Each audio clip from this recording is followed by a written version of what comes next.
He was tired.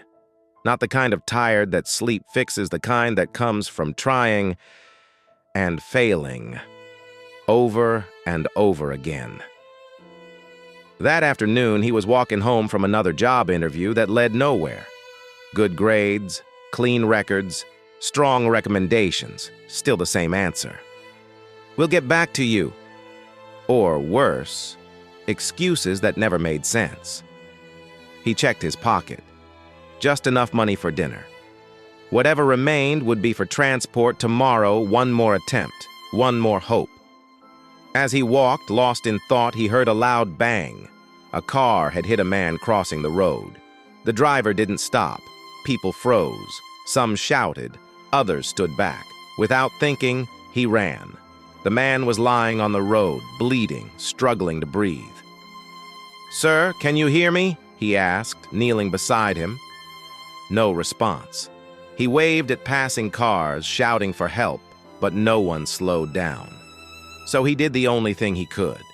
He carried the man, straining, sweating, ignoring the pain in his arms. At the hospital, nurses rushed the man inside. "Is he your family?" one of them asked. "No," he said softly. "I don't know him. I just didn't want him to die." The nurse nodded. "You brought him just in time. 1 minute later, it would have been too late." Relief washed over him. He didn't wait for thanks, didn't leave his name. He walked out quietly, hungry, broke, but strangely at peace. Days passed. He was back to job hunting, different offices, same silence. One morning, he sat in a waiting room for another interview, hands folded, mind tired. Then he turned and froze. Across the room sat the man, clean clothes now, bandage on his arm, alive. The young man stood up quickly. "Sir, excuse me," he said, approaching him. "I don't know if you remember me. The man, not really. I helped you after an accident last week," he said. The man studied his face. "Really?"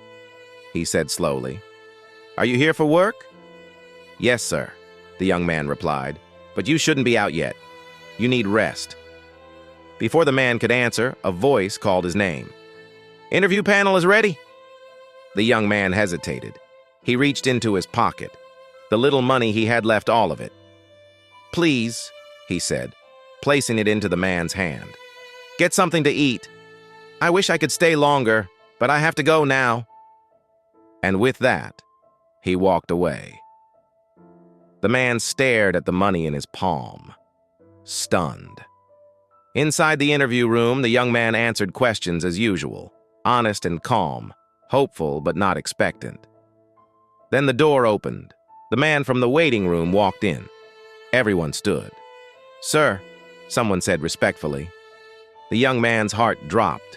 The man smiled gently. "Here is the young man I've been telling you about," he said. The room fell silent.